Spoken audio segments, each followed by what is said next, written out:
지난 12월 3일 강의 간단히 돌아봅니다. 먼저 5가지에 대해서 제가 나눠드렸는데 첫째는 양심성찰과 고해성사 그리고 고행, 보속에 대해서 말씀을 드렸습니다.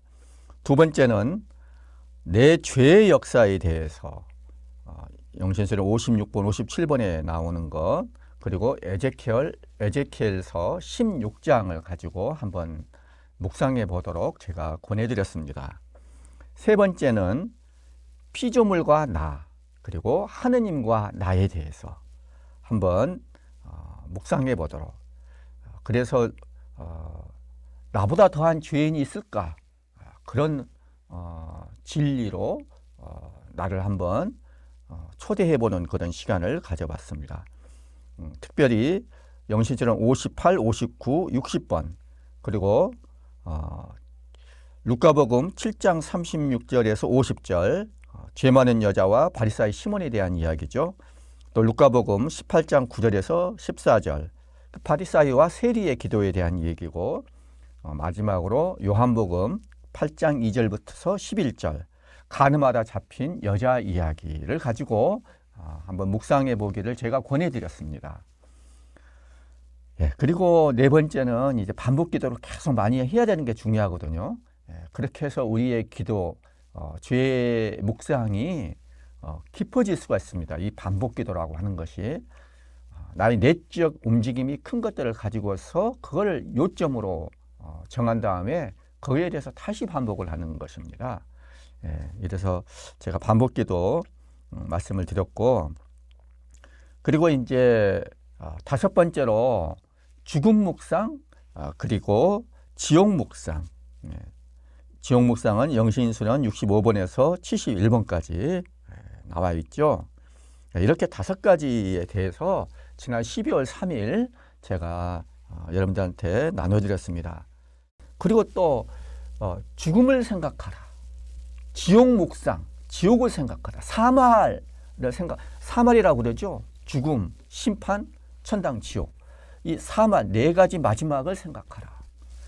이런 것들을 생각하는 것이 우리 자신을 지금 삶을 정말 기쁘고 자유로운 삶, 행복한 삶을 누리고 또 다른 사람에게도 그런 영향을 주는데 굉장히 도움이 되겠다. 이런 생각을 하게 됩니다.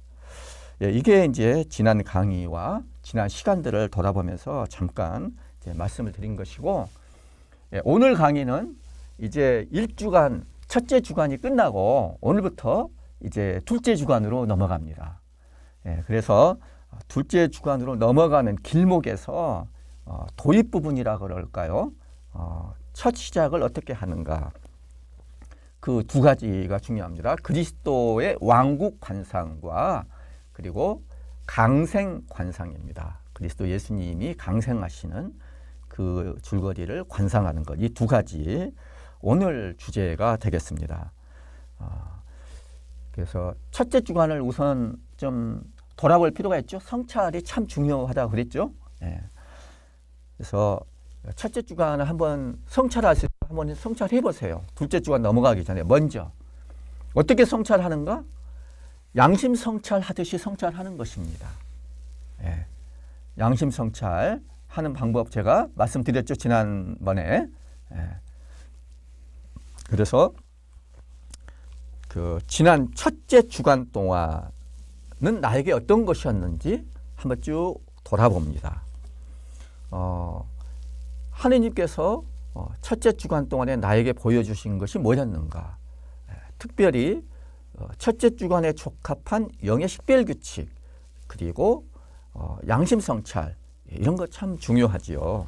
이런 것들 이런 것들과 함께 지난 한 주간 동안에 쭉 묵상한 것들 중에서 내적 움직임이 특별히 컸던 것들이 무엇이지? 이런 것들을 다시 한번 정리하고 기억해 보는 거. 그런 것들을 한번 해봤으면 좋겠어요. 이렇게 첫째 주간, 하나님께서 첫째 주간을 통해서 나에게 특별히 보여주신 것들, 내 내적 움직임이 큰 것들이 무엇이었나 한번 정리를 해보시는 그런 시간을 가졌으면 좋겠습니다.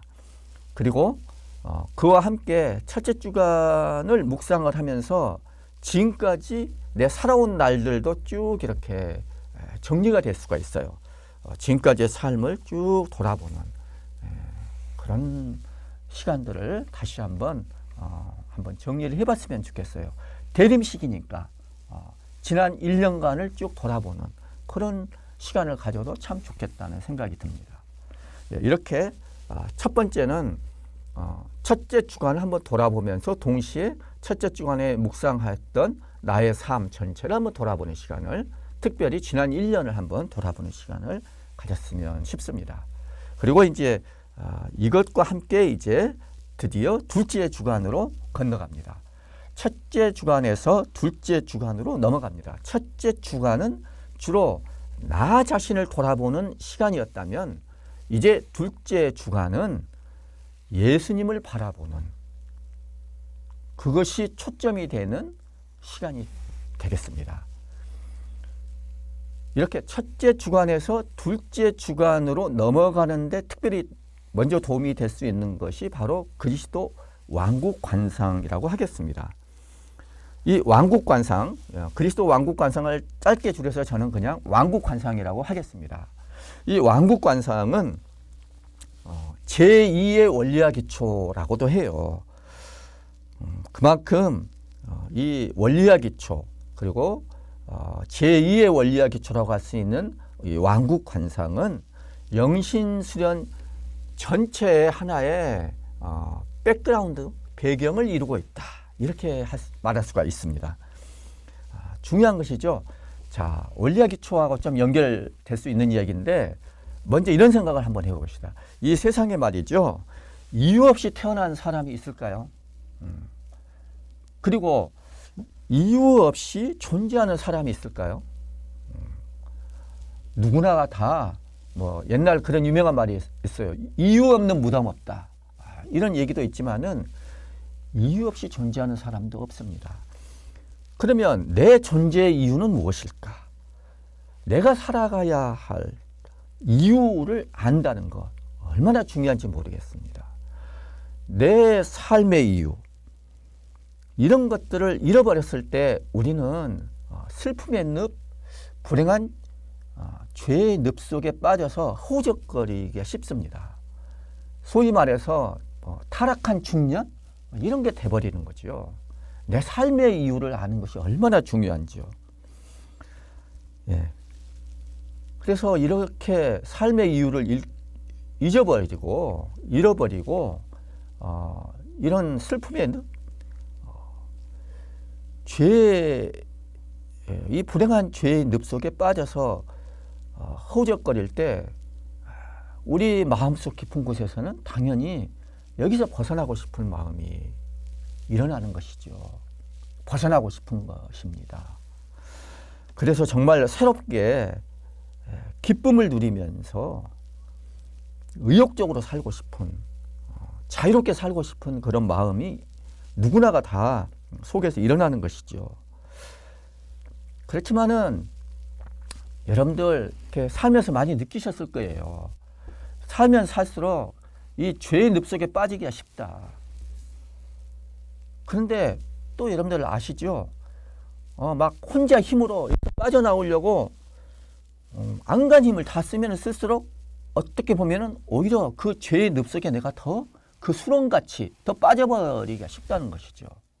내 혼자 힘으로 빠져나오려고 해서 되는 것이 아니라는 거. 이런 것들이 우리가 살면 살수록 더 아는 진실이에요. 우리가 그렇게 약합니다. 그래서 내 힘으로 안 된다. 그래서 뭐가 필요하다? 구원의 손길이 필요하다. 마침 우리에게 한 목소리가 들립니다. 나를 부리는 목소리가 어디선가 들려옵니다. 예. 그 목소리, 그리고 나를 향해서 뻗쳐오는 구원의 손길을 내가 느끼게 됩니다. 하느님은 나를 그냥 혼자 빠져나오도록 내버려 두시는 분이 아니라는 것을 우리 경험으로 체험을 하게 됩니다. 여러분들 그런 체험이 있을 겁니다. 저도 마찬가지였어요.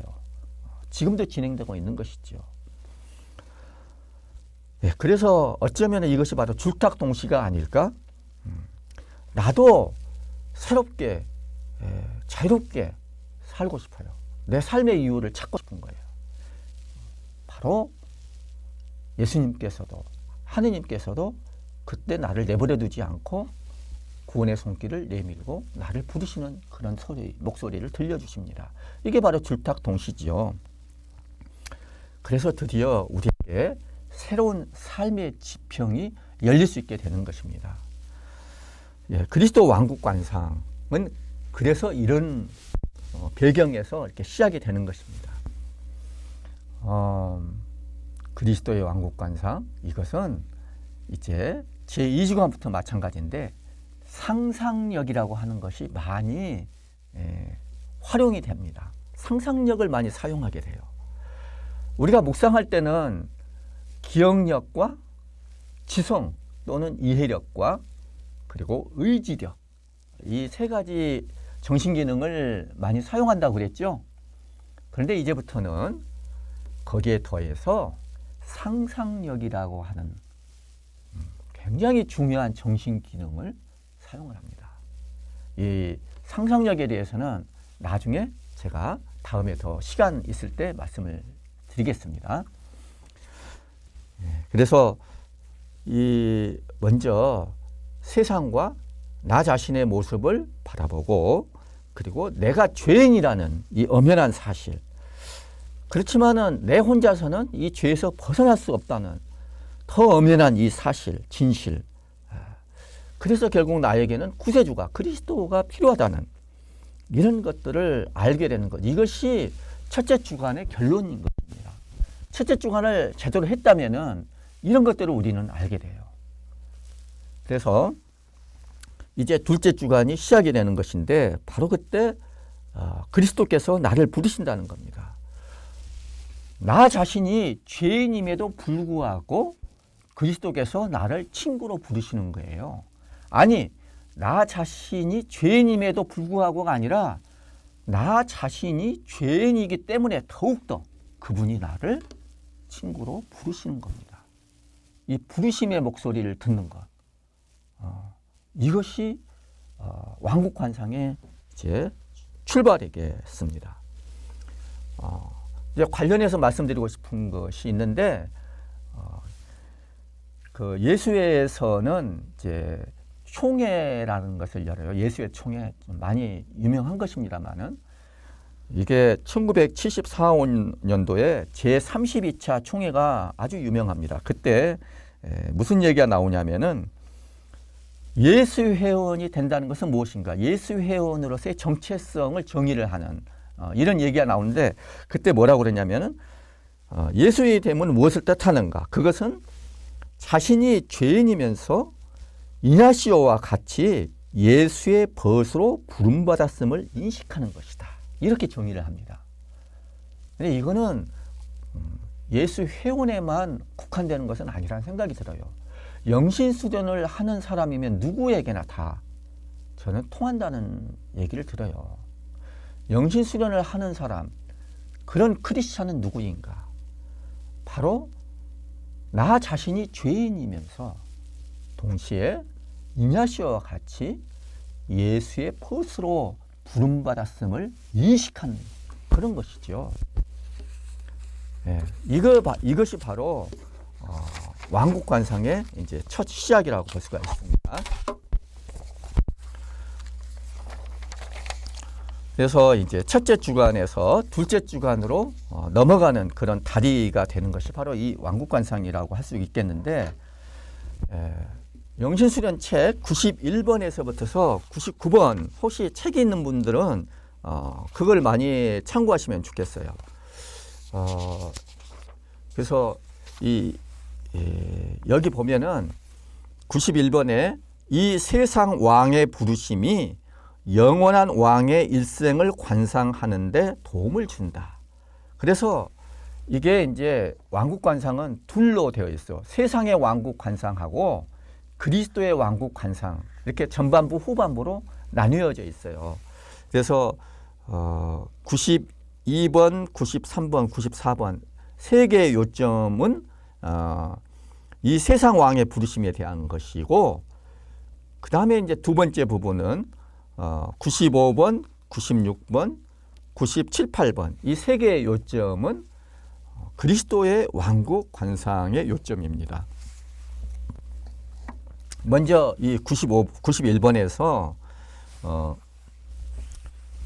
이제 이 준비기도는 뭐 평소와 같다 이렇게 이야기했죠. 여러분들 준비기도에서 중요한 게 뭐라고 그랬죠? 준비기도에서 중요한 것은 하느님의 현존을 의식하는 거예요. 다시 한번 강조를 드린 겁니다.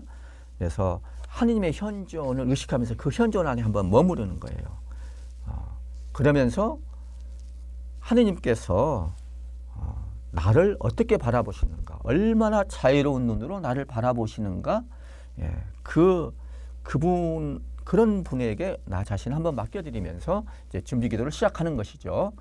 자, 그러면서 이제 길잡이, 첫 번째 길잡이는 장소 구성이고 두 번째 길잡이는 내가 원하는 것을 청한다. 같습니다. 여기서 장소 구성은 우리 주 그리스도께서 설교하시던 회당들과 그 마을들과 건물들을 상상의 눈으로 보는 것이다. 쉽죠? 이렇게 장소 구성을 하면 됩니다. 그냥 내가 알고 있는 범위 내에서 한번 상상해 보면 되는 거예요.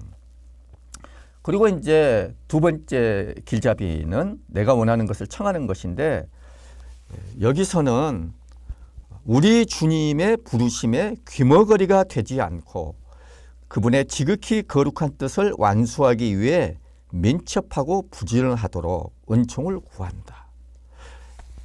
그분이 나를 부르셔요. 죄인이 나를 부르신다고 했어요. 그 부르심을 내가 듣고 그리고 그 부르심을 따를 수 있는 그 은총을 청하는 거예요. 부르심에 내가 귀머거리가 되지 않고, 예수님은 나를 부르셔요. 지금도 부르시는데 그 부르심을 내가 들을 수 있도록 은총을 청하는 거예요. 귀머거리가 되지 않도록. 그리고 관대하게 따를 수 있도록. 이냐시오 성인은 어떻게 따르느냐? 그분의 뜻을 완수하기 위해 민첩하고 부지런하도록. 이렇게 좀 더 구체적으로 이야기를 합니다. 그래서 부르심을 듣고 따를 수 있는 그런 은총입니다. 간단하게 말씀드리면은. 자, 이게는 그 이냐시오 성인이 이제 1요점 그리고 나서 92번, 93번, 94번에서 세 가지 요점을 줍니다. 이것은 이 요점 세 가지는 이냐시오 성인의 그 삶의 경험, 삶의 체험이 묻어나 있어요. 그것을 참고를 하시면 좋겠어요. 이냐시오 성인이 살던 때, 이때는 16세기 초지요. 중세에서 근대로 넘어가는 바로 그 길목에 있었어요. 근대가 막 시작되는 그런 시점이에요. 그래서 아직도 좀 중세적인 그런 것들이 남아있죠. 좀 전환기라고 볼 수가 있어요. 중세적인 면과 근세적인 면이 같이 버무려져 있던 그런 시대예요. 그래서 이냐시오 성인은 특별히 기사 수업을 받은 사람이에요. 궁정 교육을 받았어요. 그래서 이제 그리고 그때는 스페인의 황금 시대가 이제 시작되는 거예요. 페르난도 국왕과 이사벨 여왕이 공동 통치하던 때인데, 지금의 스페인이 이제 막 출발하는 건데, 그때 교황님께서는 이 두 왕을 가리켜서 뭐라고 그랬느냐면은 카톨릭 공동왕이라고 그랬어요. Catholic Kings. 그만큼 어떻게 보면은 이냐시오와 같은 신앙인의 입장에서 봤을 때도 그때의 군주는 상당히 신앙의 관점에서 봤을 때 모범적인 그런 왕 밑에서 일했다는 것이죠. 이 궁정 경험이 많이 묻어나는데, 그래서 여기 1요점은 우리 주 하느님이 손수 뽑으신 왕으로서 모든 군주와 그리스도교 신자들이 존경하고 복종하는 한 사람을 내 앞에 그려본다. 이냐시오한테 그 사람은 바로 페르난도 왕이었어요. 그리고 이제 그때 당시 이냐시오 성인과 함께 영신 수련을 했던 초기의 예수 회원들은 이런 상황이 낯설지 않아요. 그러나 지금은 어때요? 시대가 많이 바뀌었어요. 그래서 이 세상 왕의 이 세상 왕의 부르심에 대해서 우리도 업그레이드 할 필요가 있어요. 좀 이렇게 현대적인 버전으로 좀 이렇게 바꿀 필요가 있다는 생각이 들어요. 그래서 그런 것들을 한번 생각을 해보면서 이 1요점, 2요점, 3요점을 보면 좋겠어요. 조금 바꿔야 될 것들이 있고 이것을 참고하면서 계속 유지해야 될 것도 있어요. 여기 보면은 이 왕이 이 현세적인 왕이죠. 이 왕이 자기 백성에게 다음과 같이 말하는 것을 본다. 나는 불신자들의 땅을 모두 정복하고자 한다. 사실 페르난도 왕이 그랬어요.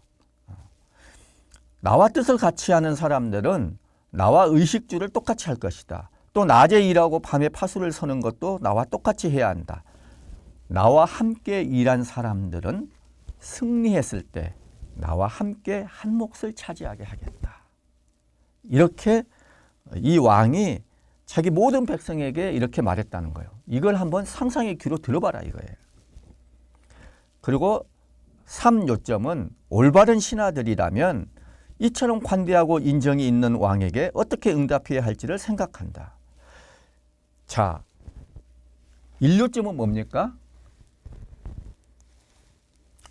이냐시오 성인한테는 이 세상의 왕을 아주 모범적인 이 세상의 왕을 한번 그려보라는 거였어요. 지금 우리한테는 이걸 이렇게 바꿀 수가 있어요. 내가 올인하고 싶은 어떤 사람이 있나? 어떤 지도자가 있나? 그것은 일국의 지도자가 될 수도 있고 어떤 직장의 지도자가 될 수도 있고 가정의 어떤 가장이 될 수도 있고 뭐 여러 가지 것을 생각할 수가 있어요. 또는 역사 속의 어떤 인물을 상상해도 돼요. 뭐 세종대왕이나 뭐 정조임금이나 이런 사람을 생각해도 돼요. 그리고 아니면은 영화나 심지어 영화나 소설 속의 어떤 주인공을 생각해도 돼요. 이렇게 좀 이것은 여기 있는 것을 그대로 따르기보다는 나에게 맞게 변형시켜도 좋겠습니다. 그래서 이것을 한번 그려보는 거예요. 한번 상상해 보는 거예요. 나는 내가 완전히 올인하고 싶은 사람이 누가 있을까? 이 세상에서. 그리고 두 번째는 바로 내가 올인하고 싶어하는 그 지도자가 또는 그런 인물이 부르시는 목소리를 듣는 거예요. 뭐라고 나를 부르실까? 여기서는 93번에서 나와 있으니까 지금 제가 읽은 대로 이런 것들을 참고해서 내가 올인하고 싶은 사람은 나에게 무슨 이야기로 부를까? 이걸 한번 들어보는 거고, 세 번째는, 그러니까 두 번째는 이 세상 왕의 부르심이에요. 내가 올인하고 싶은 사람의 부르심이에요. 그리고 세 번째는 응답이에요. 그 부르심에 대한 나의 응답이에요. 아시겠죠? 1요점은 그려보는 것. 올인하고 싶은 지도자를 그려보는 것. 2요점은 그의 부르심을 들어보는 것. 3요점은 나의 응답이에요. 나는 어떻게 응답할 것인가. 여기 3요점은 이렇게 이냐시오 성인은 이렇게 말합니다. 올바른 신하들이라면 이처럼 관대하고 인정이 있는 왕에게 어떻게 응답해야 할지를 생각한다. 그리고 이런 왕의 요청을 거절하는 자가 있다면 사람들이 그를 기사답지 못한 어리석은 자로 얼마나 비난할 것인지를 생각한다. 이게 이제 이냐시오 성인의 이제 이 세상 왕의 부르심에 대한 관상이었어요. 그러면 이거를 참고로 해서 여러분들도 한번 생각을 해보는 거예요. 이것은 그리스도의 부르심, 이 세상의 왕이 아니라 영원한 왕이신 그리스도의 부르심을 위해서 한번 준비하는 거예요. 그러니까 이게 목적이 아니에요. 이것은 그리스도의 부르심을 더 잘하기 위해서 참고를 하는 거예요. 지금 여기서는 조금 모범적인 왕이에요. 어떻게 보면은. 그러나 이 세상의 왕은 또 내가 올인하고 싶은 사람은 이 그리스도의 부르심하고 이렇게 조금 어느 정도 많이 일치하는 분도 있지만 모범적으로, 그러나 좀 엇갈리는 왕도, 그런 지도자도 꽤 많이 있을 수가 있어요. 예를 들어서 정약용 같은 경우 있죠. 정약용 같은 경우는 정조가 그런 사람이라고 볼 수가, 이 세상의 왕이. 근데 이 정약용은 정조라고 하는 굉장히 모범적인 왕이었어요. 그 왕의 부르심과 하느님의 부르심, 천주의 부르심 사이에서 갈등을 한 사람이에요. 그러면서 결국에는 그 갈등 속에서 헤매다가 끝나버렸어요. 우리 순교자 정약용의 바로 윗형인 정약종 복자는 처음부터서 이 세상 왕의 부르심에 대해서 관심이 없던 사람이었어요. 그 대신에 이제 도교랄지 자기 나름대로 진리를 추구하는 그런 관심이 있었는데, 나중에 그리스도교를 접하고 나서 이 세상의 왕의 부르심과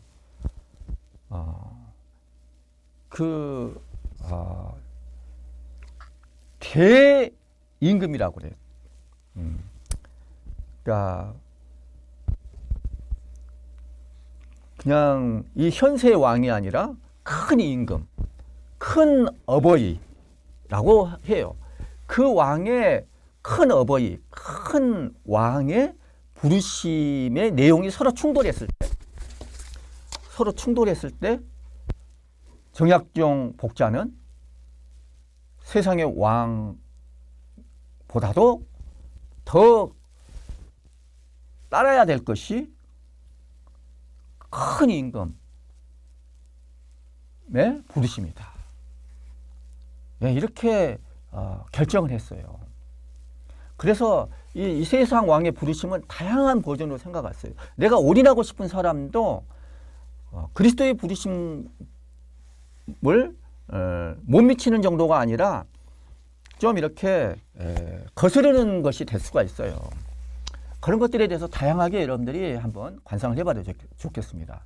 저 같은 경우는 이 세상의 왕의 부르심이 뭐였냐? 저 같은 경우는 그 직장하고 좀 관련이 있겠습니다만은 저는 세계적인 학자가 되겠다. 이 세상 왕이 그냥 이 세상 왕이 뭐냐? 저에게는 종교학이었어요. 내가 세계적인 종교학자가 되겠다. 그러면 내가 뭐 밤에 파선을 쓰는 거, 뭐 날 새는 거, 그거 기쁘게 할 수가 있어. 온몸을 다 바쳐서 할 수가 있어. 막 그런 식이었거든요. 예, 그래서 여러분들도 한번 이런 관상을 한번 해봐도 좋겠습니다. 예, 그래서 뭐 세상의 왕 대신에 직장이랄지 어떤 단체의 리더, 지도자, 또는 내가 올인하고 싶은 사람, 역사적인 인물, 또 제가 말씀드렸죠. 소설이나 영화 속의 주인공도 좋다고. 어쨌든 간에 내가 정말로 존경하는 사람, 이런 사람이 나에게 제2요점과 같은 부르심을 한다면은, 그리고 그때 나는 어떻게 응답할 것인가, 이런 것들을 먼저 생각을 해요. 그런 다음에 이것을 가지고 이제 그리스도의 왕의 부르심으로 나아갑니다. 이것이 이제 제2부인데, 이것은 이렇게 말합니다. 앞서 말한 세상의 왕의 예를 우리 주 그리스도께 적용하는 것이다. 다음 세 가지 요점에 따라서. 그래서 이제 세 가지 요점이 나오는데, 제1요점 95번에 나와요.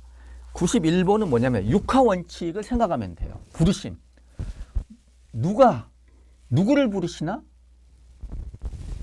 언제 어디서는 바로 지금 여기서라고 볼 수가 있어요.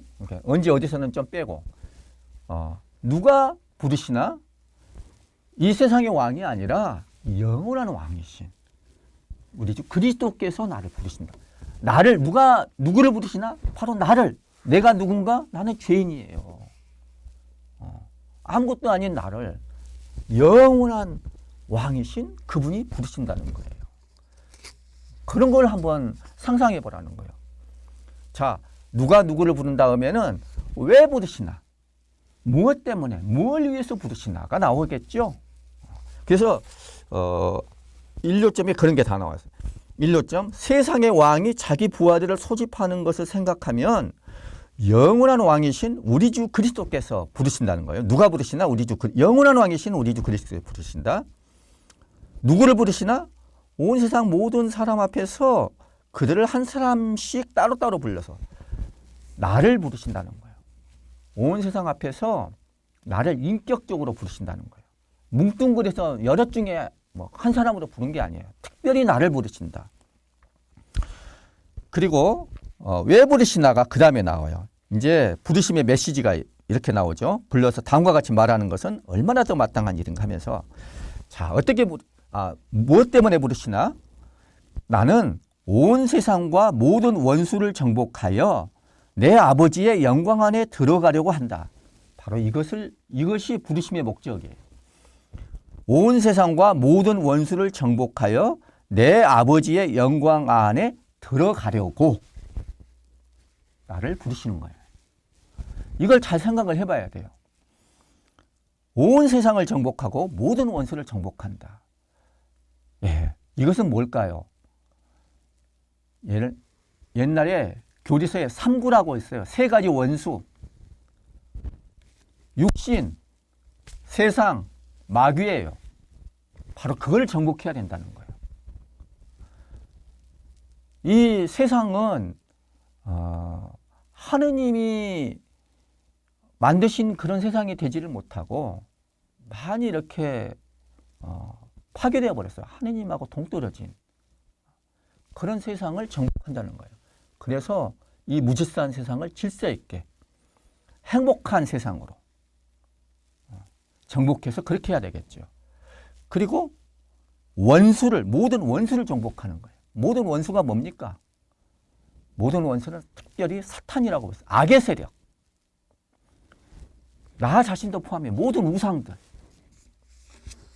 우상 중에 우상이 바로 나 자신일 수가 있거든요. 특별히. 그런 모든 원수를 정복하는 거예요. 그래서 진정으로 자유롭게, 진정으로 행복하게 삶을 살아갈 수 있도록. 그래서 내 아버지의 영광 안에 들어가려고 한다. 이제 왜 무엇 때문에 부르시나 이걸 잘 생각을 해봐야겠죠. 그리고 이제 어떻게 부르시나 그 다음에 나와요. 어떻게 부르시나? 어떻게 해야 되나? 이 부르심에 응하려면 그 다음에 나옵니다. 나와 함께 가기를 원하는 사람은 나와 함께 일해야 한다. 나와 함께 영광의 땅으로, 해방의 땅으로, 구원의 땅으로 가기를 원하는 사람은 어떻게 해야 된다? 나와 함께 일해야 한다. 일해야 한다. 수고해야 된다. 고통 중에 나를 따르는 이들은 영광 중에도 나를 따르게 하겠다. 그래서 십자가가 여기에 딱 나와 있어요. 고통 중에 나를 십자가를 지고 나를 따라야 된다. 어떻게 이 부르심을 어떻게 따르는가? 일해야 된다. 수고해야 된다. 십자가를 지고 고통을 내가 감수해야 된다. 이 부르심을 한번 잘 생각해 보세요. 그냥 공짜로 얻어지는 그런 게 아니에요. 피와 땀과 눈물이 요구되는 거예요. 이런 것들을 치렀을 때 내 삶이 그만큼 보람 있는 삶이 되겠죠. 그렇게 나를 따르겠느냐? 네 모든 것을 다 버릴 수가 있겠느냐? 십자가를 지고 나를 따를 수 있겠느냐? 이 부르심의 목소리예요. 제 첫 번째는 부르심이에요. 자, 두 번째 96번과 97번, 98번은 이 부르심에 대한 응답이에요. 응답. 자, 제2 요점은 응답 1. 제2, 제3 제2 요점은 이제 응답 1이고 제3 요점은 응답 2예요. 자, 응답 1은 약간 단계가 있어요. 판단력과 이성을 가진 사람이면 누구나 그 일에 자신을 모두 바칠 것임을 생각한다. 옛날에 윤양석 신부님은 아마 올바른 판단력과 이성이라고 한 것 같아요. 그래서 제정신이 있는 사람이라면은 누구나 다 그 일에 자신을 모두 바칠 것임을 생각한다. 이게 얼마나 좋은가. 그러니까 양식이 있는 사람이라면은 누구나가 다 하느님께서 창조하신 그 형상을 그대로 지니고 있는 사람이라면은 이거 누가 가르쳐 주지 않아도 그걸 양지라고 그랬잖아요. 양지. 그 맹자가 옛날에 그 양지 누가 가르쳐 주지 않아도 배우지 않아도 아는 것. 그래 가르치거나 배우지 않아도 내가 행할 수 있는 거. 양지 양능. 이런 이야기 했잖아요. 이거는 누구나가 다 사람이라면은 누구나가 다 모든 것을 다 올인하고 싶을 것이다. 모두 바칠 것임을 생각한다. 이 일에. 그렇죠. 이게 진정한 행복인데. 진정한 자존감인데. 자, 그 다음에 3요점은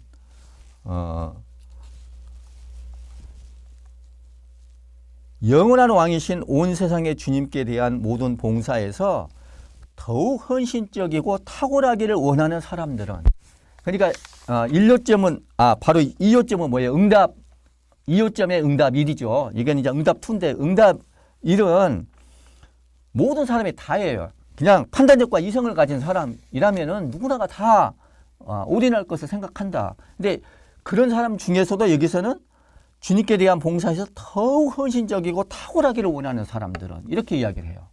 그래서 그 중에서도 이런 사람들은 이냐시오 성인은 마지스 정신이라고 그래요. 그냥 더 탁월하기를, 모든 봉사에서 더욱 헌신적이고 탁월하기를, conspicuous, 이런 탁월하기를 바라는 사람이죠. 예, 이런 사람들. 예, 이런 사람들은 아까는 뭐예요? 모든 사람들은 다 자신을 바칠 것을 생각했는데 여기는 자신을 바칠 뿐만 아니라 더 나아가서 어떻게 되나? 인간적인 감정과 육적이고 세속적인 사랑을 거슬러서. 그래서 모든 사람은 이걸 거슬리기 어려워요. 인간적인 감정과 육적이고 세속적인 사랑을 거슬른다는 거예요. 이게 이제 아제르 콘트라라고 그러는데, 이거는 뭐냐면은 인간적인 감정, 육적이고 세속적인 사랑 하면은 여러분들 뭘 생각할지 모르지만은 다들 갖고 싶잖아요. 뭔가 소유, 부자가 되고 싶은 마음이 있는 거야. 누구나가 다. 이게 이제 인간적인 사랑인 거예요. 가장 중요한 게. 내가 부자 되고 싶다. 그렇잖아요. 그리고 이 부에 대한 욕망과 함께 뭐가 있어요? 그것은 내가 돈을 많이 벌고 싶다. 돈 버는 게 뭐 죄인가? 아니죠. 죄는 아니에요. 그렇지만은 이 돈이라고 하는 것은 뭐예요? 왜 돈을 막 많이 벌고 싶어요? 살 만큼 뭐 필요한 만큼 벌면 될 텐데 그 정도를 만족 못 하지요? 왜 더 많이 벌까요? 이 돈이라고 하는 것은 내 평가예요. 내 능력의 바로미터거든요. 그래서 내가 그냥 예를 들어서 제가 세상 물정을 잘 모르겠습니다만은 예를 들어서 한 달에 보통 얼마 벌면은 충분히 살 수가 있나요? 한 300~400만 원 벌면은 되나요? 그걸로 부족하나요? 400~500만 원? 네, 이 정도 벌면은 된다고 그럽시다. 근데 1000만 원을 벌면은 300~400만 원 벌어도 되는데 1000만 원 벌려면은 더 뭐 안 좋은 일도 감수해야 되겠죠. 양심을 저버릴 수도 있는 일을 할 수도 있겠죠. 그래도 나는 1000만 원을 번다. 아니 2천만 원? 막 많이 벌수록 좋은 거야. 왜냐? 많이 벌면 벌수록 내가 그만한 능력이 있는 능력자라고 내가 평가를 받기 때문에 그런 거예요. 그러면 어떻게 될까요? 내 명예가 높아지는 거예요. 그래서 돈은 명예가 되는 거야. 내 평가가 높아지는 거야. 인정을 받는 사람이 되는 거예요. 예, 이게 바로 인간적이고 잘 살아보자고 하는 거. 이렇게 그런 것들. 이게 바로 인간적인 감정, 육적이고 세속적인 사랑에서 중요한 것들이에요. 이건 이제 원리와 기초에 나오는 얘기들이에요. 그래서 이런 것들을 거슬린다는 거예요. 그래서 다음과 같이 더 소중하고 가치 있는 봉헌을 할 것이다. 그래서 응답은 뭐예요? 응답은 봉헌이에요. 응답은. 예, 봉헌한다. 그래서 제2요점과 제3요점, 96번의 제2요점, 93번의 제3요점은 둘로 갈라지는 거예요. 96번과 97번. 이것은 판단력과 이성을 가진 사람은 다 올인할 것이다.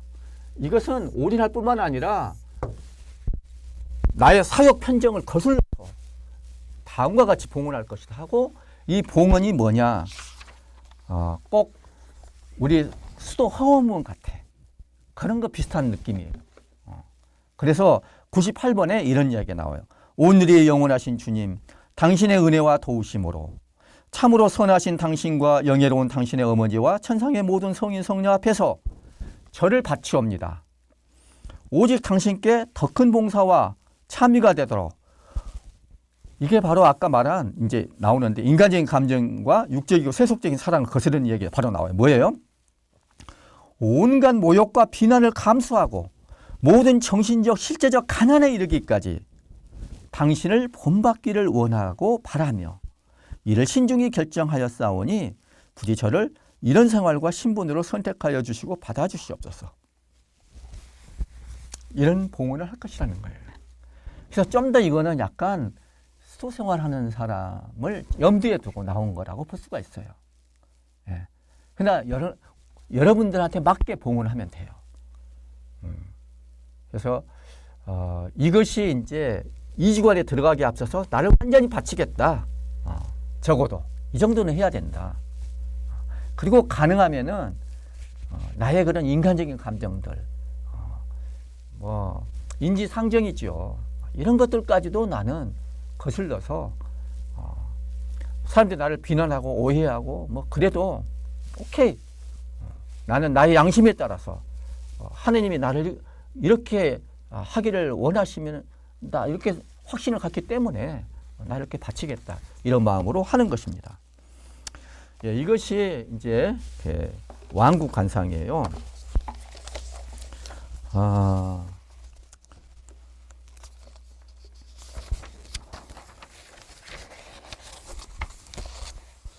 이 마지막에 나온 거 봉헌 고백 기도라고 그래요. 봉헌 고백 기도문. 이것을 여러분 자신에 맞게 여러분의 자신의 말로 바꾸어서 한번 봉헌 기도문을 한번 작성해 보셔도 좋을 거예요. 그런 걸 한번 해보는 거예요. 그래서 이 그리스도에 대한 응답이죠. 이게 바로 부르심에 대한 응답이에요. 나 자신의 말로 지금 여기서 새롭게 한번 봉헌해 본다. 그런 시간을 한번 가져본다. 오늘 여기서 예수님께서 계속해서 여러분들을 새롭게 부르십니다. 여러분들은 뭐라고 응답하겠는가? 그렇게 한번 생각을 해봐요. 이것은 한마디로 좀 자유로움이에요. 제가 그 옛날에 읽었던 책 중에 한 구절을 참고 삼아서 한번 나눠드리고 싶어요. 알랑드 보통이라고 여러분 들어보셨어요? 알랑드 보통이라는 작가가 있어요. 옛날에 서강대학교 와가지고 출판 기념회도 해가지고 제가 학생들 같이 가서 한번 듣자고 초대한 적이 있어요. 이 사람은 신자는 아니지만은 많이 도움이 돼요. 이 사람이 했던 말 중에서 지금도 마음에 나오는 것들이 요즘에는 SNS가 많이 발달하잖아요. SNS. 그래서 뭐 페북이랄지 그다음에 뭐죠? 지금 여러분들 볼 수도 있죠. 제가 유튜브로 나오잖아요. 그죠? 유튜브 같은 거. 이런 것들하고 예를 들어서 카톨릭 미사하고 어떤 차이가 있나 이런 이야기를 한 적이 있어요. 그건 뭐냐? 이 SNS 같은 경우는 이 유튜브도 마찬가지지만은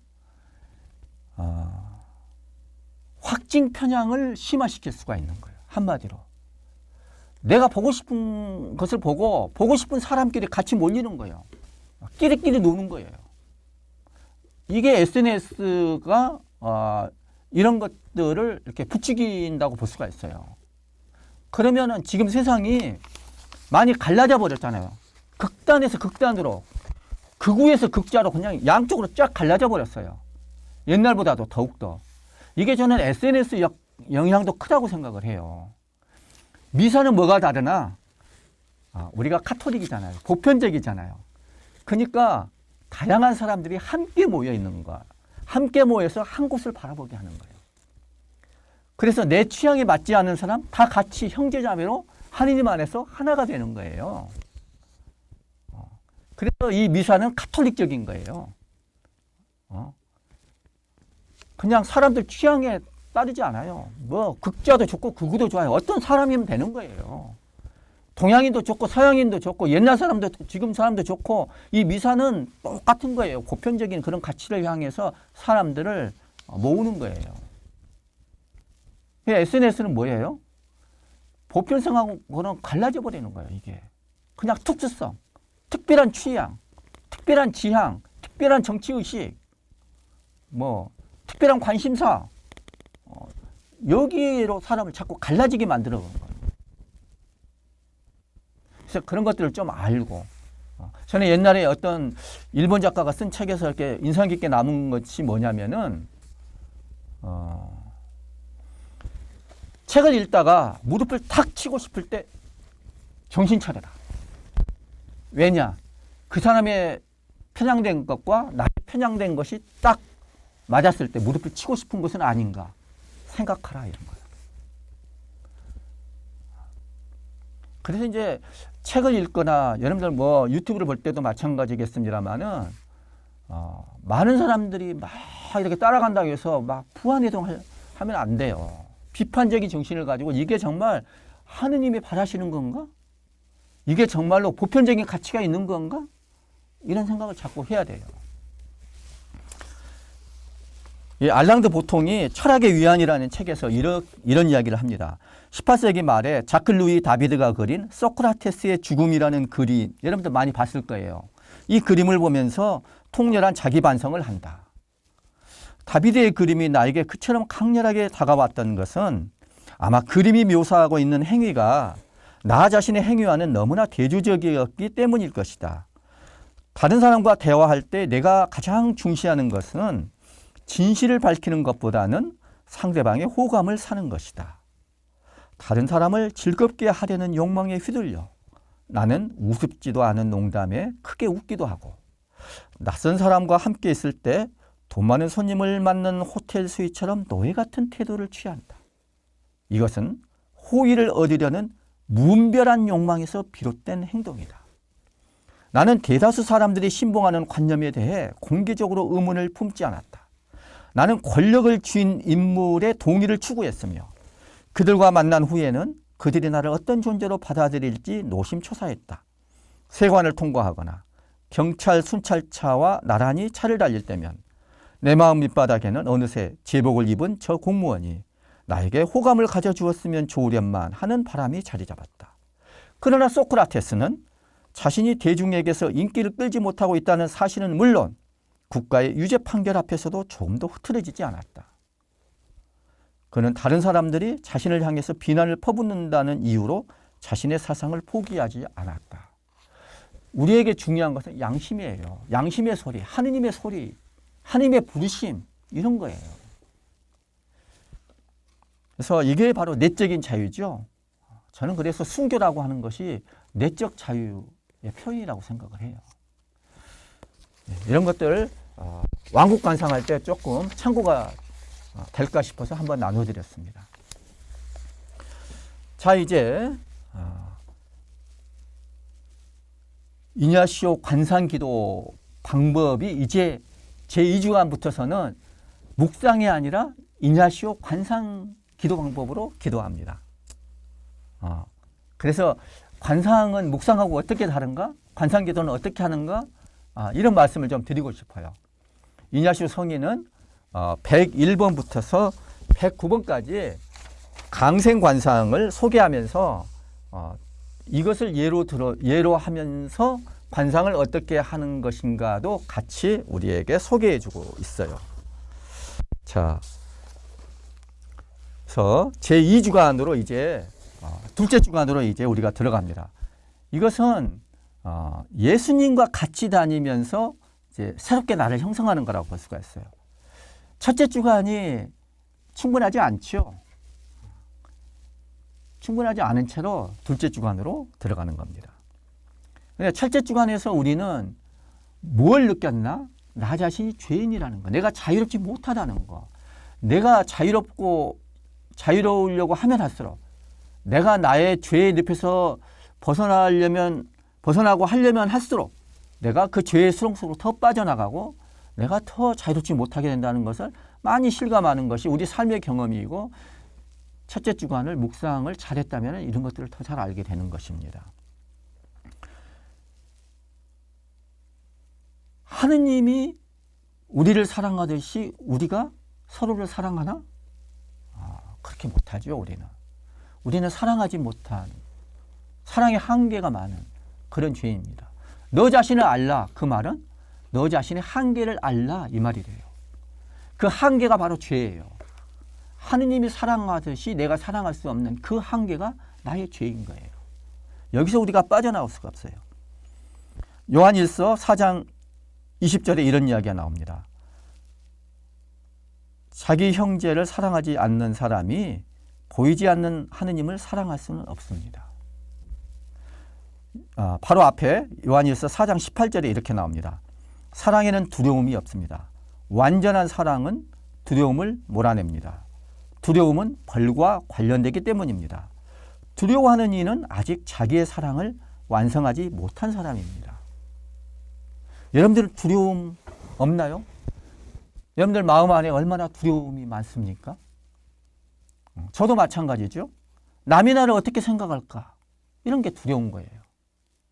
하느님이 나를 어떻게 생각할까가 아니라 남이 나를 어떻게 생각할까? 이런 게 두려운 거예요. 양심하고 그래서 그 루스 베네딕트라고 하는 유명한 인류학자가 있어요. 미국의 여성 인류학자 유명한 루스 베네딕트라는 사람이 1946년에 국화와 칼이라는 유명한 책을 남겼어요. 일본학이에요, 일본학. 미국과 일본이 태평양 전쟁 막 치렀잖아요. 그래서 이제 미국 정부에서 이 사람한테 일본에 대해서 한번 이해할 수 있도록 이렇게 미션을 준 거를 이렇게 이 책으로 나온 거예요. 근데 여기 보면은 이 책이 뭐 여러 가지 저는 읽어보지 못해서 너무나 유명한 것이 뭐냐면은 여기 나오는 그 관념 중에 죄의 문화와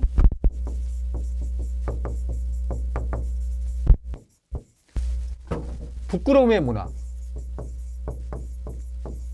수치, 부끄러움의 문화, 이런 말로 되게 유명해요. 죄라고 하는 것은 하느님이 나를 어떻게 보실 것인가, 이런 것들이 중요한 거예요. 하느님 앞에서 나는 죄인인 거예요. 루스 베네딕트가 말하는 이 부끄러움은 뭐냐면은 하늘을 우러러 한 점 부끄러움이 없기를 하는 그런 부끄러움이 아니에요. 그거는 죄의 문화하고 똑같은 거예요. 제가 볼 때는. 하늘을 우러러 부끄러움이 없는 그런 것이 아니라 다른 사람들이 볼 때 내가 얼마나 부끄러운가. 타인의 시선을 의식하는 거예요, 이거. 부끄러움의 문화는. 타인의 시선이, 다른 사람들의 시선이 중요한 거예요. 하나님이 나를 어떻게 보실 것인가가 중요하지 않고 세상 사람들이 나를 어떻게 볼 것인가. 타인의 시선이 중요한 거예요. 양심이 중요한가? 아니면 사람들의 평가가 중요한가? 이런 게 여기서 분명하게 갈라지는 거예요. 이런 것들을 좀 생각해 볼 필요가 있어요. 물론 이 국화 칼에 대해서는 뭐 여러 가지 모든 인간의 모든 생각들이 그렇습니다만은 다 문제가 있고 한계가 있으니까 이제 비판적으로 볼 필요가 있는 것이긴 하지만은 그러나 우리가 여기서 놓치지 않아야 될 것들은 저는 이 관념에서 생각할 것들이 제공된다고 봐요. 이거는 양심인가 초자인가? 죄의 문화는 양심이에요. 양심의 소리, 하느님의 소리. 이거는 초자예요. 슈퍼에고.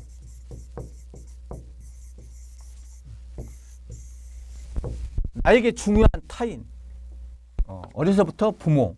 그래가지고 이런 사람들이 나를 칭찬하면은 내 마음이 업되고, 이런 사람들이 나를 평가절하하거나 비난하면은 다운되고, 이런 것이죠.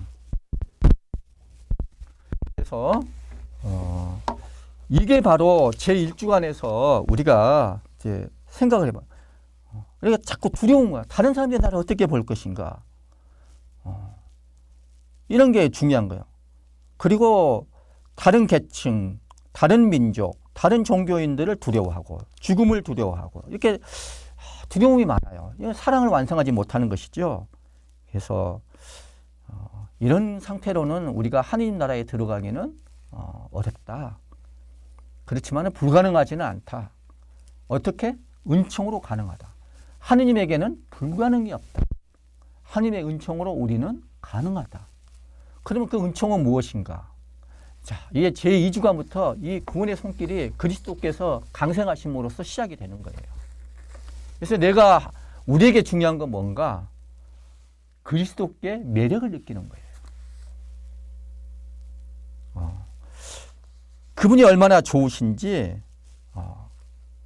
그걸 내가 잘 알아듣는 거. 이게 참 중요하다는 생각이에요.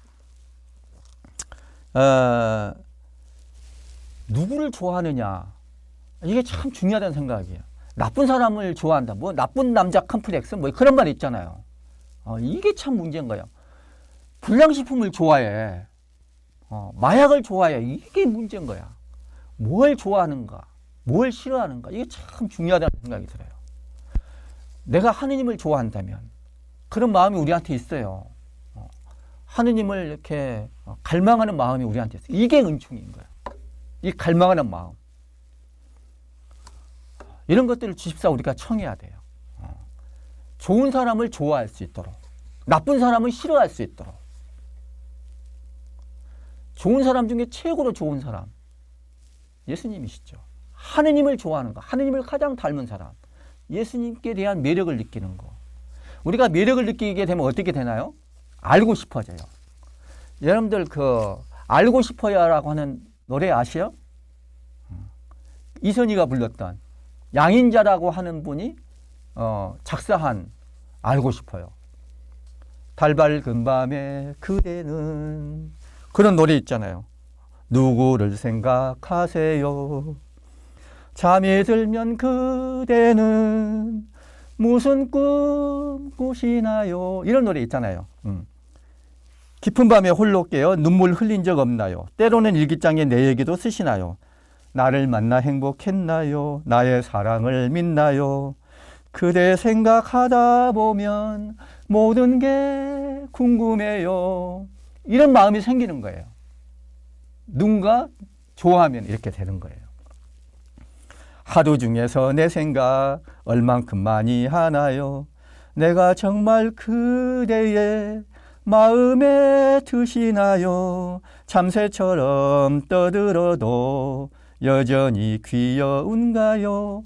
바쁠 때 전화해도 내 목소리 반갑나요? 내가 많이 어여쁜가요? 진정 나를 사랑하나요? 난 정말 알고 싶어요. 얘기를 해주세요. 이런 노래예요. 이거는 누군가를 좋아하면 알고 싶어하는 이런 마음이 있다는 거예요. 누구에게 매력을 느끼는가? 우리가 정말로 하나님에 대한 갈망, 예수님을 정말로 그분한테 매력을 느끼는 것, 이게 은총이거든요. 이런 것들을 청하면 어떻게 돼요? 알고 싶은 거예요. 알고 싶은 마음. 알게 되면 어떻게 돼요? 더 알고 싶게 되고 더 사랑하게 되죠. 더 매력을 느끼게 되죠. 더 매력을 느끼게 되면은 더 사랑하게 되고, 그 다음에 이렇게 사랑하게 되면 어떻게 되나요? 그 사람 한 일거수일투족을 따라하고 싶어. 말투도 막 똑같이 해도 자신도 모르게 따라가려고 한 것이 아니라 그냥 따라가줘요. 그래서 이제 좀 옛날 말이 됐습니다. 소위 말해서 뭐가 돼요? 요거가 돼. 알아맞혀 보세요. 첫 글자 따라쟁이. 따라쟁이가 되고 싶은 거예요. 어쨌거나 제일 중요한 것은 내가 하느님에 대한 갈망이 있다는 거. 그분을 뵙고 싶어 한다는 거. 이게 은총이라는 거. 근데 하느님, 우리도 하느님하고 친밀해지고 싶지만은 하느님도 우리를 좋아하시고 우리와 친밀해지기를 원하세요. 그러니까 이럴 때도 줄탁 동시가 되는 거야. 그래서 이제 이런 것이 이 주간에 우리가 가져야 될 마음 자세입니다. 이제 이냐시오 관상기도와 함께 이제 여러분들이 곧 오시는 분을 준비하는 거예요.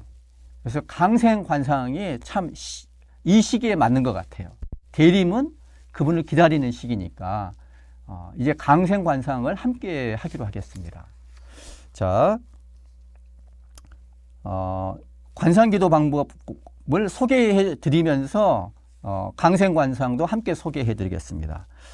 그래서 이냐시오 영신수련 책에서는 101번부터서 109번까지 뭐 기도 준비는 뭐 똑같고 그리고 준비기도 길잡이 기도를 하는데 준비기도 처음에 똑같죠. 준비기도에서 중요한 것은 하나님의 현존을 느끼는 것이라고 그랬죠. 그리고 나서 묵상할 때는 장소 구성으로 들어갔습니다. 그러나 관상할 때는 관상은 대부분 줄거리가 있어야 돼요. 그래서 줄거리를 떠올리는 것. 그래서 준비기도를 하고 옛날에는 묵상할 때는 2개의 길잡이가 있었는데 여기서는 길잡이 하나가 첨가돼요. 바로 줄거리를 떠올리는 것. 줄거리를 떠올리는 것. 이것이 첫 번째 길잡이 기도예요. 그래서 이 줄거리가 어떻게 됐나 이걸 떠올리는 거예요. 여기 이냐시오 영신 수련에서는 이렇게 됩니다. 관상의 첫째 길잡이는 관상의 줄거리를 떠올리는 것이다. 묵상에는 없었던 것이지만 관상에서 첨가가 되는 것이 바로 이것입니다. 줄거리를 떠올리는 것이다.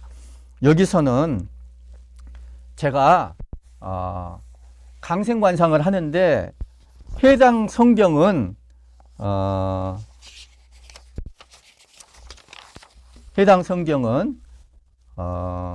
루카복음 1장 26에서 38절까지 이걸 가지고 기도를 합니다. 수태고지라고 그러죠. 가브리엘 천사가 성모님께 잉태를 알리는 그런 이야기죠. 그래서 이 강생관상은 때가 차서 천사 가브리엘을 성모님께 보내셨음을 생각한다. 근데 이냐시오 성인은 이 성경에 나오는 것을 좀 더 넓게 봤어요. 어떻게 보냐? 처음에는 관상은 이렇게 이야기를 합니다. 성삼위께서 넓고 둥근 이 세상에 사람들이 꽉 차 있는 것을 보시고 또 수많은 사람이 지옥에 떨어지는 것을 보시면서 이렇게 먼저 세상 사람들을 보는 거예요. 이건 뭐 할 얘기가 많지만 일단 이 수태고지 이야기에 앞서서 2가지를 더 첨가해요. 하나는 세상 사람들을 본다. 세상 사람들이 얼마나 불행하게 살고 있나. 죄의 늪에 빠져서 얼마나 불행하게 서로 불행하게 하면서 그렇게 살고 있나. 이걸 보고 그 다음에 성삼위. 그 다음에 이제 성삼위께서 이런 세상을 어떻게 보시나. 그걸 관상하라는 거예요. 이래서 성자께서 인류를 구원하기 위하여 영혼으로부터 사람이 되기로 결정하심을 생각한다. 2번째가. 그러니까 이게 이제 3번째는 뭐예요? 우리가 여기에 나와 있는 건데 때가 차서 가브리엘 천사를 성모님께 보내셨음을 생각한다. 이게 줄거리예요. 근데 보통 이 성경은 3번째만 나와요. 그렇죠? 때가 차서 가브리엘 천사를 성모님께 보내셨다는 거. 근데 이게 일어나기 전에 먼저 성삼위께서 강생하시기로 결심하는 거예요. 예수님이 성자께서 사람의 모든 그런 미천한 약한 인간 조건을 떠안기로 결심을 하는 거. 강생하기로 결심하는 거. 인류를 구원하기 위해서. 뭐 그런 이야기 할 수 있잖아요. 개를 너무 좋아해. 어떤 사람이. 근데 개를 아무리 사랑한다고 해서 개가 되기로 결심하지는 않잖아요. 근데 성자 하느님께서는 인간을 너무 사랑하셔서 인간이 되기로 결심한다는 얘기예요. 왜 그랬나? 이것 때문에 그래. 세상이 너무나 이렇게 하지 않고서는 벗어날 길이 없으니까. 이 불행의 늪에 빠져가지고, 죄의 늪에 빠져가지고 벗어날 수가 없으니까. 구원자가 반드시 필요하니까 이거를 결심하는 거예요. 그래서 이제 우리는 보통 성경을 가지면 요걸 생각을 먼저 해야 되는데, 이냐시오 성인은 좀 더 넓게 이렇게 초대를 하십니다. 할 수 있는 데까지만 한번 해보십시오. 그 다음에 이렇게 줄거리를 떠올리고 난 다음에는 무상합대가 똑같아요. 장소 구성을 하는 거예요. 장소 구성을 하고 내가 원하는 은총을, 은혜를 청하는 거예요. 자, 이게 이제 길잡이 3개가 됩니다. 장소 구성은 여기 성경을 본다면은 갈릴레아 지방 나자렛이라는 동네에 있는 성모님의 집과 방들을 본다 그랬어요. 성지순례 가신 분들은 생각이 날 것입니다만은 이 나자렛이라고 하는 이 동네는 그때 당시에 200명에서 한 400명 정도 되는 그냥 아프리카의 어느 그냥 미천한 촌락이라고 생각해도 돼요. 우리나라 어디 저기 별 볼 일 없는 어떤 산골짜기 어디에 있는 그런 마을이라고 생각해도 돼요. 그런 성모님, 그 나자렛 마을에 있는 성모님의 집과 방들을 본다. 그런데 이냐시오 성인은 여기에 덧붙여서 장소 구성을 할 때 세상을 한번 본다. 세상 사람들이 모여있는 이 세상, 지구 땅덩어리를 한번 봐라. 엄청나게 크고 둥근 이 지구상에 수많은 사람들, 다양한 민족들이 있음을 봐라. 사람들을 봐라. 장소. 그런 다음에 갈릴레아 지방 나자렛 동네에 있는 성모님 집과 방들을 본다. 자, 이게 둘째 길잡이. 셋째 길잡이는 내가 원하는 것을 청하는 것이다. 여기서는 나를 위해 사람이 되신 주님께 대한 내적 인식을 청하는데, 세 번째가 은총이, 이게 중요합니다. 어떤 은총을 청하는가? 내적 인식. 인테리어 날리지. 내적 인식을 청하는 거예요. 내적인 암. 이것이 중요합니다. 그래서 나를 위해서 사람이 되신, 여기서는 강생이니까 나를 위해서 사람이 되신 주님께 대한 내적인 인식이에요. 만약에 예수님의 탄생을 관상한다면은 나를 위해서 탄생하신, 이렇게 주제에 맞게 바꿔야 되겠죠. 또 예수님께서 예를 들어서 세례를 받으신 장면을 관상한다고 할 때는 나를 위해서 세례를 받으신 주님께 대한 내적 인식을 은총으로 청해야 돼요. 아시겠습니까? 또 예를 들어서 나병 환자를 고치신다. 그런 장면을 우리가 가지고 관상을 하면 나를 위해서 나병 환자를 치유하신 예수님께 대한 내적 인식을 청한다. 이렇게 그때그때 이거는 바뀌는 것입니다. 중요한 것은 내적 인식. 아까 제가 뭐예요? 알고 싶어요 이야기를 했죠. 그 알미예요. 정말로 사랑하면 어떻게 돼요? 알고 싶어요. 뭘 알고 싶어요? 당신이 나를 얼마나 사랑하시는지 이런 걸 알고 싶은 거예요. 내적 인식은 인격적인 관계를 통한 인격적인 알미라고 볼 수가 있어요. 그냥 어떤 정보 차원의 알미 아니에요. 그래서 내적 인식이 뭔가 속마음을 꿰뚫어 보는 거예요. 하느님이 우리를 내적으로 아시거든요. 근데 저는 예수님을 내적으로 잘 아시는 사람의 모범이 누구냐? 저는 성모님이라고 생각을 해요. 성모님은 예수님을 가장 내적으로 아시는 분이에요. 그러니까 성모님께 내적 인식을 청할 때 성모님께 전구를 청해도 좋다고 생각을 해요. 저는. 이건 제 생각입니다. 왜냐하면 저한테 그런 경험이 있거든요. 제가 이제 허원을 하고 나중에 이제 본가를 한번 방문을 했어요. 언제인지 기억은 안 나는데 허원한 다음에 얼마 안 됐을 거예요. 근데 본가를 방문했는데 그때 이제 저희 어머니가 살아 계셨는데 한 번은 저희 어머니가 제 손을 이렇게 잡고는 손바닥을 이렇게 들여다보면서 그런 말씀을 하시는 거예요.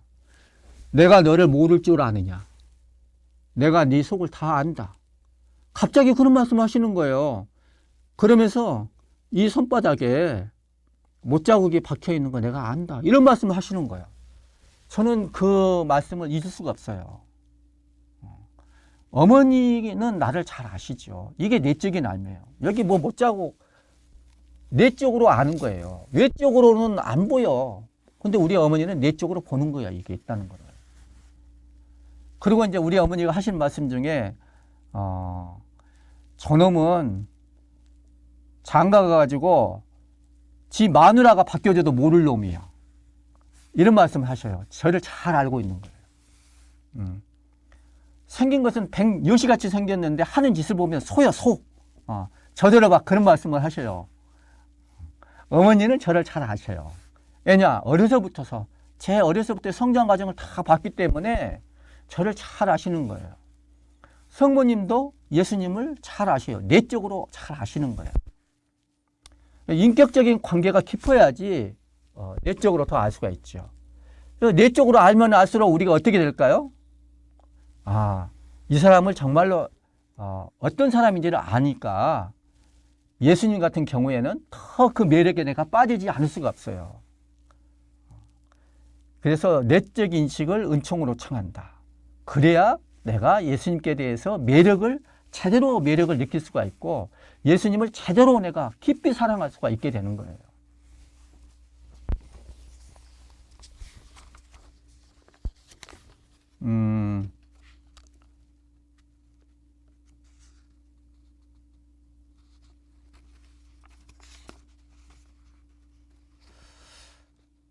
어떤 이런 얘기가 있어요. 정조 시대 때 저암 유한준이라는 사람이 한 말이라고 하는데 사랑하면 알게 되고 알면 보이나니 그때 보이는 것은 전과 같지 않더라. 사랑하면 알게 된다는 거예요. 알면은 보이게 된다는 거예요. 자, 내적 인식을 은총으로 처하면은 여기서 보면 알면 보인다는 거예요. 무슨 말이냐? 자, 내적으로 알게 되면은 그 사람이 본질이 보여요. 제대로 그 사람을 보게 되는 거예요. 아는 만큼 보인다. 뭐 이런 말이에요. 뭐 성지순례 같은 거 갔을 때 특히 그래요. 아는 만큼 보여요. 알지 못하면 안 보여. 그래서 이 내적 인식을 청하는 것은 그만큼 잘 보이게 되고 잘 보게 되면 어떻게 될까요? 내적으로 알면은 더 사랑하게 되고 사랑하게 되면은 더 따르게 돼요. 따라쟁이가 되는 거예요. 그래서 이냐시오 성인은 이렇게 이야기를 합니다. 여기서는 나를 위해 사람이 되신 주님께 대한 내적 인식을 청하는데 이로써 그분을 더 사랑하고 더 잘 따르려는 것이다. 그래서 내적인 인식, 내적인 알미예요. 내적으로 알면은 그만큼 더 깊이 사랑하게 되고 그만큼 사랑하면 어떻게 돼요? 그만큼 더 따르게 된다는 거예요. 따라쟁이가 돼요. 그래서 이게 중요하다는 거죠. 예. 알아야 돼, 알아. 그리고 이렇게 알게 되면은 보이는 거예요. 그래서 이제 1요점, 2요점, 3요점이 나오는데 관상에 있어서 이렇게 이야기를 합니다. 제1요점 106번에 나오는데 제1요점은 보는 거예요. 사람들을 보는 거예요. 내가 성경을 지금 묵상하고 여기에서 나오는 사람들, 등장인물들, 뭐 천사는 사람은 아니지만은 등장인물이라고 볼 수가 있죠. 천사 가브리엘이랄지 성모님을 보는 거예요. 그리고 이제 우리가 복음 관상을 할 때 예수님이 많이 나오잖아요. 중심 인물은 예수님이에요. 예수님이랄지 그 주변 사람들을 보는 거예요. 특히 중요한 것이 예수님을 보는 거예요. 어떻게 해야지 볼까요? 아는 만큼 본다 그랬잖아요. 그래서 내적 인식을 내가 은총으로 청하는 거예요. 그래서 여기 보면은 그냥 여러 가지가 있지만은 일단 저는 이 성경을 가지고서 한번 봅시다. 루카복음 그 수태고지에 관련된 이 루카복음 1장 26절에서 38절에 나오는 성모님과 가브리엘 천사를 한번 보세요. 이걸 보려고 하는데 그냥 내적인 인식을 하고서 보게 되는 거예요. 내적 인식은 은총으로 차기 때문에 보게 되고 또 보게 되면은 그만큼 내적 인식이 또 깊어지고 이게 둘이 서로 관계가 있습니다. 보게 된다는 것은 상상의 눈으로 보는 거예요. 그래서 상상력이 되게 중요해요. 관상을 할 때는. 그냥 이 상상력이 어떻게 작용하는지 아세요, 여러분? 제가 아까 상상력을 이야기를 했는데 이 상상력은 묵상할 때 기억력과 그 다음에 지성, 이해력이라고 하죠. 우리가 명호가 트인다고 그러잖아요. 명호가 트인다. 그걸 말해요. 오성, 이성, 오성, 이거 지성이라. 그 다음에 의지력. 근데 이 상상력은 다 관련이 돼요. 여러분들 이 기억 축추가 손상을 받으면 상상이 안 된대요. 기억력이 좋은 사람일수록 상상력도 좋대요. 이게 관련이 있는 거예요. 거기에다가 이 상상은 아는 만큼 알아야 돼. 지성이 중요해요. 이 지성이 잘못되면은 엉뚱한 것을 상상을 해요. 상상을 해도 제대로 상상을 못, 환상하고 다르거든요. 예. 그래서 제대로 상상을 해야 돼요. 추론하는 그런 지성이 뒷받침이 돼야 돼요. 그래서 무슨 역사 소설이랄지 사극 같은 거 볼 때 가끔씩 역사 왜곡이 일어나잖아요. 우리가 사실이 아는 것들을 상상하는 건 아니에요. 사실에 기반해서 사실 이상의 것을 상상하는 거예요. 사실에 어긋나는 것을 상상하면 이게 역사 왜곡이 되는 거예요.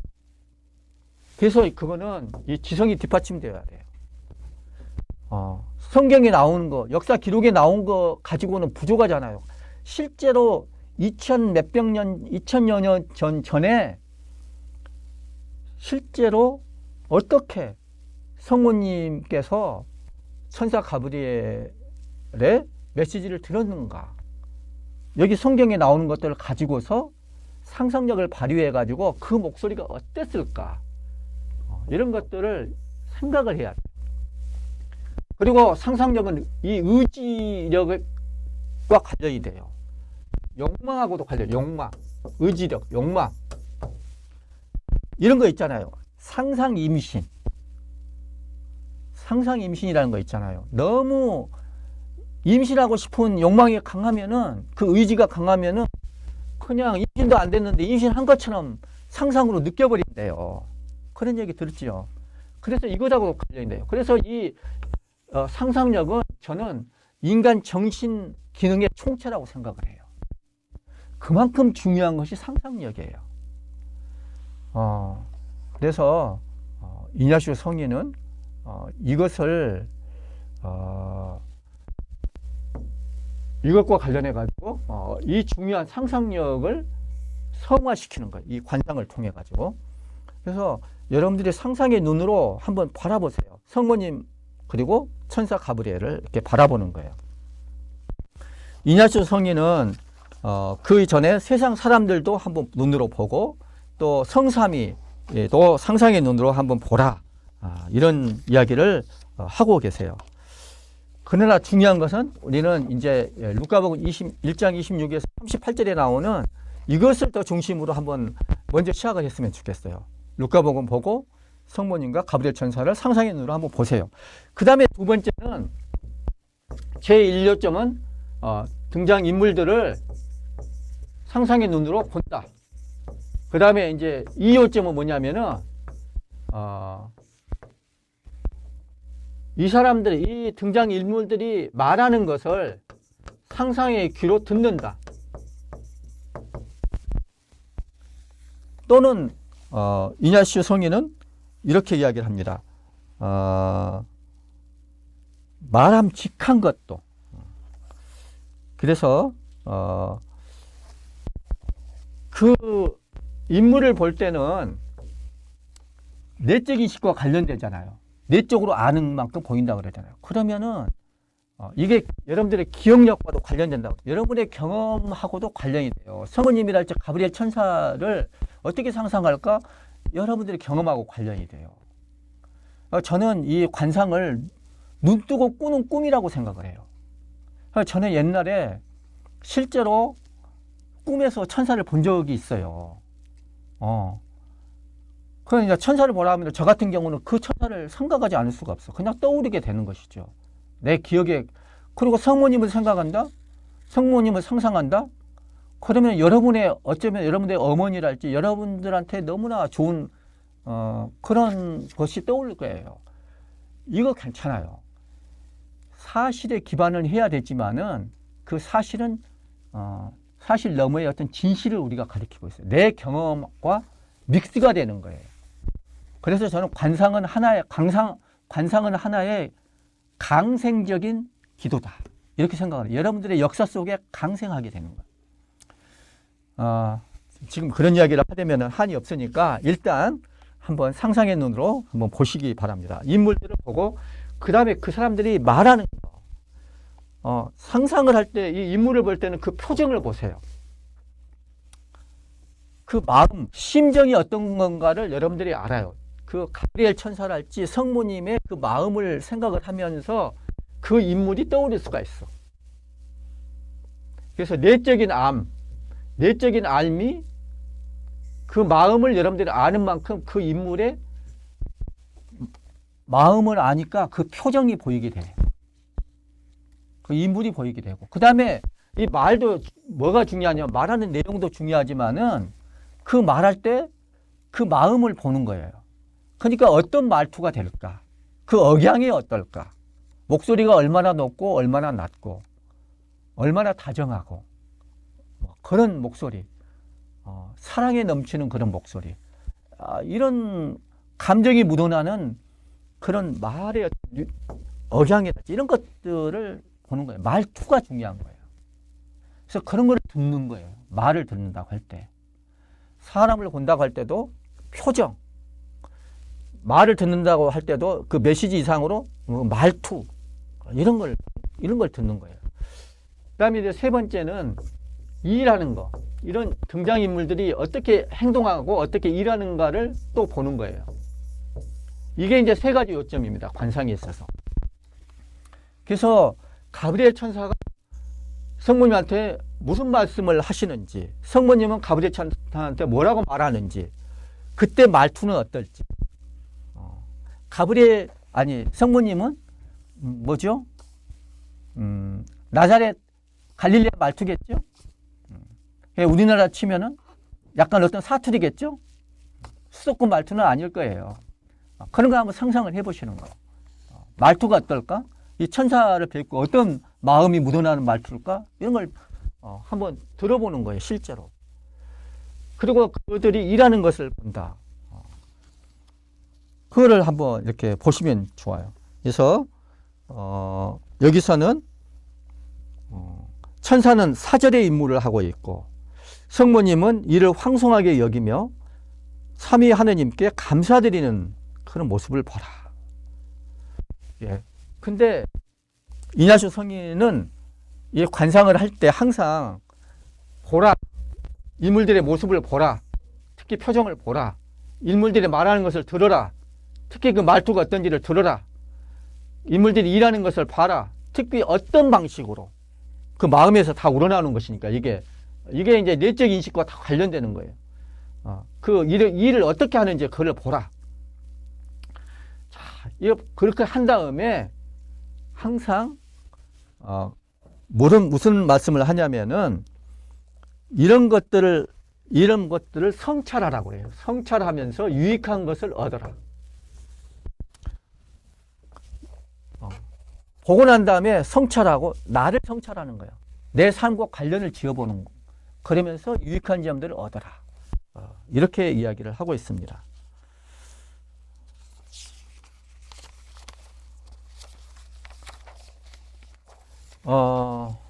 여러분들이 좀 더 이 관상을 하려면은, 잘하려면은 내가 이 현장에 들어가는 것도 참 좋아요. 내가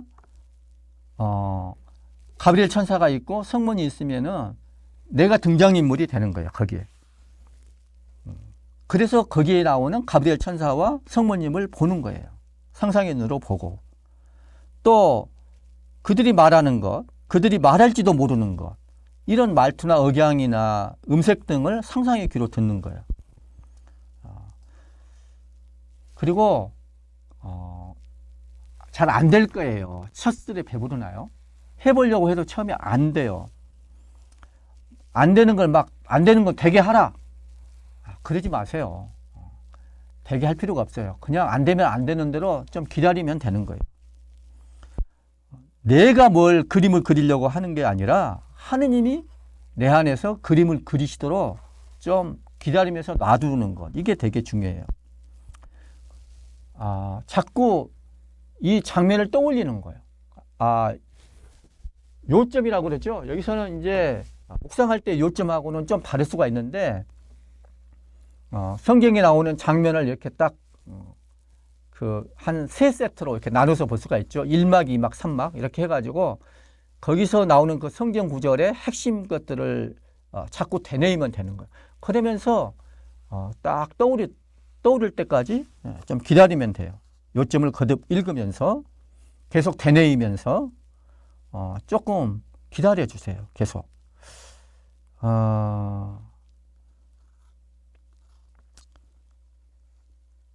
그리고 이 상상력을 이용해 가지고 자꾸 듣다 보면은 이제 뭐가 이렇게 떠오를 수가 있는데, 참 이렇게 뭐라 그럴까요? 지금 시간이 다 돼 가지고 더 이야기를 하기는 어려운데, 다음 시간에 이렇게 관상과 관련해서 좀 더 보충해서 제가 말씀을 드리겠습니다. 근데 지금 여기서 말씀드리는 것은, 이 관상이라고 하는 것은 뭘 이해하려고 하는 것이 아니라 하나의 체험이라는 거. 그리고 잘 안 돼도 실망하지 말라는 거. 계속 하다 보면은 여러분들이 터득하게 되어 있어요. 그리고 성령께 은총을 청하고 성령께서 보여주실 때까지 편안한 마음으로 기다리면 된다는 거. 이런 말씀을 드리고 싶어요. 또 하나 드리고 싶은 것은, 이것이 사실이 아니다. 내가 관상하는 것, 내가 상상하는 것은 사실이 아니다. 그렇게 해버리면 관상이 잘 안 돼요. 나는 잘 상상력이 부족한데, 이거는 말이 안 돼요. 그런 거 없어. 누구나가 다 상상 잘해요. 여러분들 꿈을 다 잘 꾸거든요. 이게 상상의 힘이거든요. 그러니까, 꿈은 저절로 꾸어지게 되는 거지, 내가 막 이 꿈을 꾸려고 해서 꾸어지는 것만은 아니에요.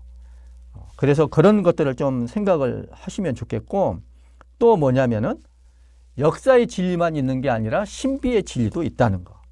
역사적인 것만 진리이고 신비적인 것은 진리가 아니라는 그런 것도 편견이에요. 그래서 그런 것들을 조금 마음을 좀 열어두셨으면 좋겠다는 말씀, 이런 말씀을 드리고 싶어요. 예, 제가 관상과 관련된 것은 이제 다음에 또 말씀을 드리겠습니다. 더 제대로 말씀을 드리겠고, 오늘은 루카복음 1장 26절에서 38절까지 한번 관상을 여러분들 한번 해보세요.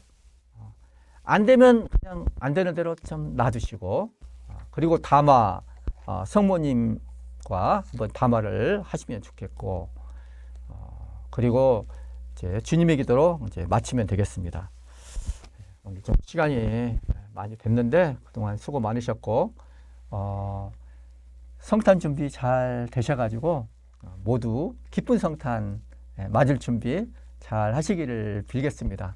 오늘의 이 강생 관상이 그런데 도움이 될 줄로 압니다. 성령 하느님께서 여러분들 한 사람 한 사람 사랑하고 있다는 거, 잘 느끼면서 또 그 사랑 안에서 여러분들의 하루하루가 정말 하나님 보시기에 흐뭇한 그런 시간들이 되기를 빕니다. 영광송으로 마칩니다. 영광이 성부와 성자와 성령께 처음과 같이 이제와 항상 영원히 아멘. 성부와 성자와 성령의 이름으로 아멘.